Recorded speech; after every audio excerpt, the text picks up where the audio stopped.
Hey guys, John Jr. here. I'm bringing you guys another draft analysis, this time for NCP Nimbus Season 2. Now before we get into everything else, I haven't recorded but one video in like the past 2 weeks.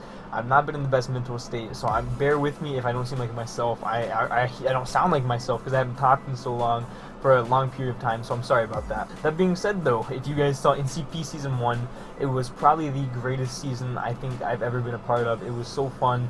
We had a lot of really cool people in there, and I'm really close to everybody that was in that league now, and I made so many friends, so many good memories through that league. That being said, NCP Season 2 was not supposed to happen until Sword and Shield, but as many of you know, I just graduated high school, and it is summer now, and I don't have a lot to do, so I decided why not go ahead and make NCP Season 2 this summer so we can go ahead and do one more NCP season before Sword and Shield. That being said, we got a lot of really cool coaches that you can check out down below. Unfortunately, Owen Obo did not come back. He is still a commissioner though, but we have a whole lot of really cool coaches. A lot of coaches didn't come back. I believe it was like Me Zombie, Dr. Blood, Ollie. I'm sorry if I'm forgetting anybody. I don't know if anybody else returned. Jason returned. Odds, Brody returned, and he's actually doing a really cool draft analysis. He's doing one where he let his friend pick the Pokemon, which is really cool. But anyway, all of that being said, we got a lot of cool coaches that you can check out down below. Moving on to the draft though, I decided to try a lot of really fun stuff, and I gotta say, this is probably the second worst draft I've ever had, Mon-wise, just Mon for Mon, but I really do think that this draft is going to be probably the most fun that I've had in a long time. With the first overall pick, I decided to take a Mon that I have wanted to try for a very long time. I decided to take the mascot of NCP Wi-Fi, Mega Altaria. Now, Mega Altaria is a really cool Pokemon. Shout out to AZ, because him and I have this discussion that I'm about to talk about a lot, but I don't think Mega Altaria is a Tier 1 Mega. I think Mega Altaria is the best Tier 2 Mega, probably, but I do not think it's worth a Tier 1 Mega. It does a lot of things decently, but it does not excel at any one thing, and that's why I think it's not quite there. Plus, having not the Dragon Fairy typing pre-Mega, I just think that it's not like it's not a reliable switch-in before it gets the Mega off. Like, I don't know. I really don't think Mega Altaria is a Tier 1 Mega. Maybe this will change my mind, but I never wanted to choose it as a Tier 1 Mega. So, I knew NCP had it as Tier 2 Mega. Obviously, you know, it's my tiers, but we had it as Tier 2 Mega last season. And I knew that no matter what, no matter where I got in the draft, my Mega was going to be Mega Altaria. Whether that was my first pick, second pick, third pick, whatever it may be. No matter where I picked, I really wanted Mega Altaria. And if that fell through, I wanted Mega Pidgeot. But we did end up getting Mega Altaria here. We are calling it Nimbus, obviously NCP Nimbus, NCP Wi-Fi. So that's what we're naming it after. But no, this is a very cool Pokemon, man. It's got like base 110, I think, of attack, defense, special attack, and special defense, which is kind of nuts. But those are its highest stats. Its HP is a mere 70, and its speed is not that great with only 80. But it does do a lot of different things. It can have Cotton Guard, Agility, Dragon Dance. It can be physical, special. It has Roost. It has Defog, Heal Bell, Refresh. There's just so many different things that Mega Altaria can do, which is why I really wanted to try it. Because I think that if I could have as much fun as I did building with Mega Pidgeot, I think that I can have a super fun time building with Mega Altaria here. So this was the theme of the draft, man. I really wanted to get a bunch of other Pokemon that kind of just help Mega Altaria out in some way, shape, or form. And the next one to do that is going to be another yellow bird, although our Mega Altaria is not going to be shiny. Either way, we got Zapdos.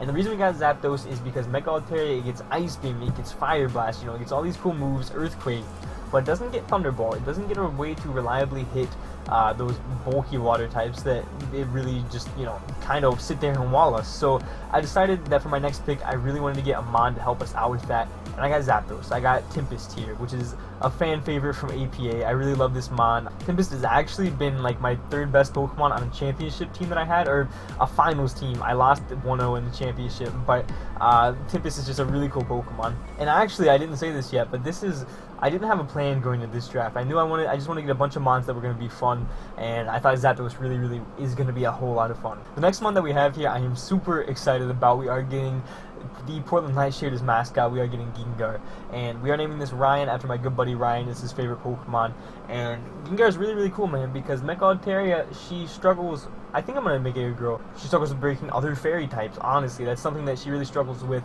so I wanted to get something to help with that. I wanted a grounded poison so toxic spikes were not an issue later down the line, and I wanted some good speed tier, and Gengar fit all of this criteria, so we are going to end up snagging Gengar. I bounced back between Gengar and Nidoking in this spot for a long time, but I ultimately decided on Gengar, and Gengar is just going to be a real monster, man. I feel like this mon is going to go in. It is a Z-Captain, and it, unlike Mega Altaria and Zapdos, is an immediate breaker. It is a mon that we can send in to do damage automatically, which I think really helps Mega Altaria out, just denting things to put it in range of Mega Altaria. The next mon that we have here is going to serve kind of the same function as Gengar, an immediate breaker. We can send this mon in, and we can, do a lot of damage and stuff. We got Scizor. We're going to be calling this U-turn. Shout out to my boy Xavier. I miss you, man, if you are watching this. But what are we doing with this Scizor here? Well, we needed a steel type, obviously. We needed another way to break, those fairies, things like that.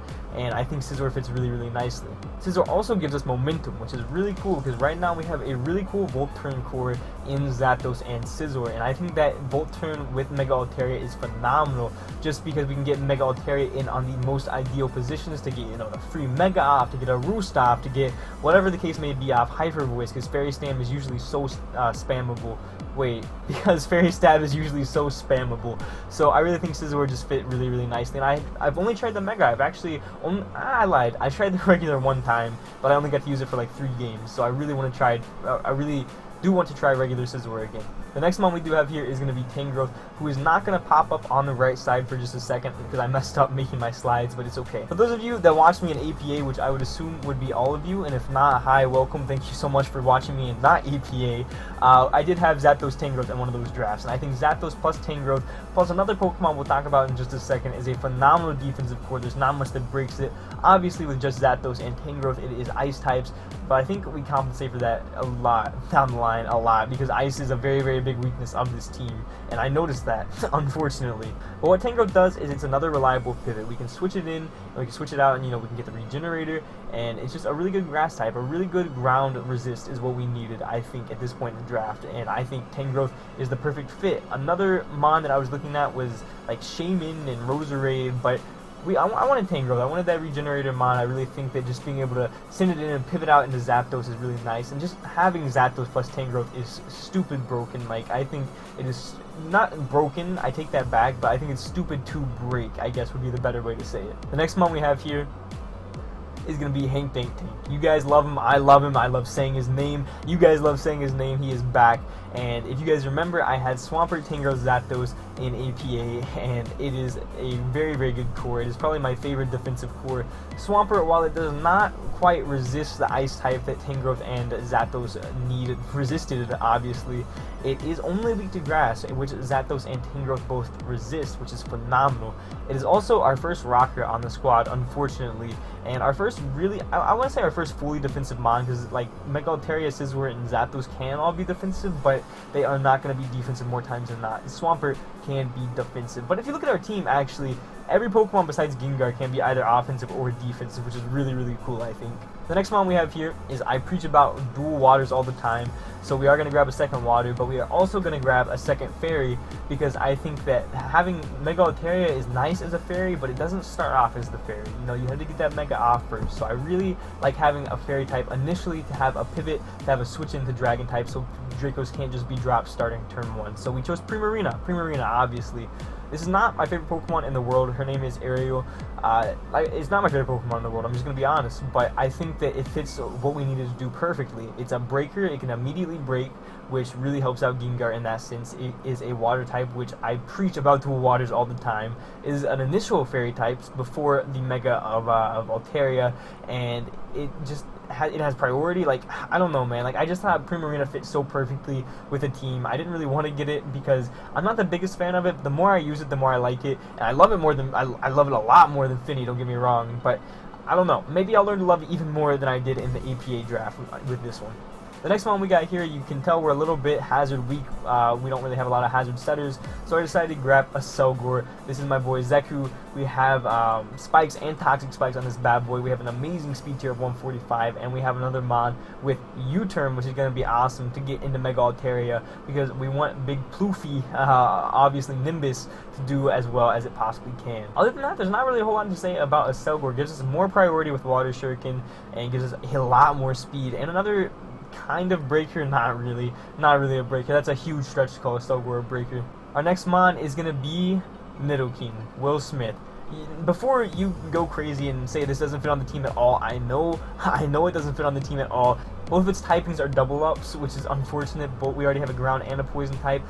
But I did want a second ground type. That was something that I did want because I love 2 ground types with Swampert, especially a mon that's not weak to grass like Nidoking is, because it makes the fast electric types choose between HP Ice and HP Grass. But that being said, I have just really wanted to try Nidoking, and it was left in round 9, bro. Like, I'm not taking this beautiful Pokemon in round 9 after I've wanted to try it so long. One of my most wanted to try Pokemon. It gives us another mon to initially break, which is phenomenal. It gives us another mon with Hazard, which is phenomenal. It gives us another grounded poison, so you have zero reason to bring Toxic Spikes against us. Actually, at this point, we have Zapdos, Gengar, Mega Altaria, Scizor, and Nidoking that all do not care about Toxic Spikes, so you actually have less than no reason to bring Toxic Spikes against me, which is really, really cool. The next mon here is another mon that doesn't really fit. We got Mienshao, which, fun fact, Mienshao is actually the first Pokemon that I think I ever used in Draft League format. Granted, it was free tiers, but is the first one I ever used really competitively, actually. I love Mienshao so much.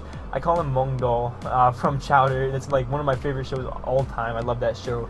But the whole purpose with Mienshao here gives us base 105 mon, which we didn't already have. But the real reason here is because we had a lot of slim pickings in tier 3 and nothing else really fit. Mienshao can at least give us a second regenerator mon, as well as another mon with U-turn, another mon that we can throw a Scarf on. You know, it's just, it helps with steel types too. Like, Mega Altaria really struggles with steel types, so this gives us another really nice way to break those steel types. And the last mon here, we do very much struggle with breaking steel types, and that is very noted. So I wanted a fire type, and I think Pyroar is one of the best tier 5s. Pyroar actually, in one of my first Draft League seasons, went 12-2 and carried me to, I want to say the finals, but it might have been the semifinals. We lost. Either way, we ultimately lost. But Pyroar is one of the mons that I've had the most success with, and it's one of my favorite Pokemon design-wise. I love this boy, and he is our second Z captain. We're rocking with Z Pyroar, which I think can be so cool. Z Sunny Day, Z Solar Beam, Z Fire Blast, Z Hyper Beam. There are a lot of options with Pyroar, but the only things that really limit Pyroar are obviously its ability. It has Moxie with 68 base attack, and its move pool. Its move pool is absolute garbage. But other than that, we are going to try to make Pyroar work on this squad. With all that being said, guys, that is going to be your NCP Season 2 Nimbus Portland Nightshaders. I know the squad does not look great at first glance, but I'm hoping that we can make some magic happen with it. I really want to make Mega Altaria shine, and I learned that I should definitely always plan for drafts. But hey, we're here to have some fun in this one, so hopefully we do that. We are facing the fake Portland Online Orphan and his Portland Zydogs week 1, and I'm really looking forward to that. Nick is a good friend of mine, and he's getting back into competitive Pokemon, which is awesome to see just in time for Sword and Shield. So hopefully we'll be able to take it to him, give Mega Altaria a good first match, give our entire team a first good match, give you guys a good first match. But that being said, I do want to go ahead and address that I am probably going to be uploading these on Wednesday. I do want to kind of space the videos out because obviously I have Saturday and Sunday uploads with UPBA and APA Little Cup Wi-Fi, and Monday/Tuesday whenever I can get the time to render it for IBA. So I'm thinking Wednesday or Thursday for NCP Nimbus is what I'm going to be doing, but that's not too important to you guys. But with all that being said, guys, I think that's going to do it for me here. Let me know what you guys think of this video down below. Let me know what you guys think of the squad down below. And for now, guys, this has been John Jr. signing off.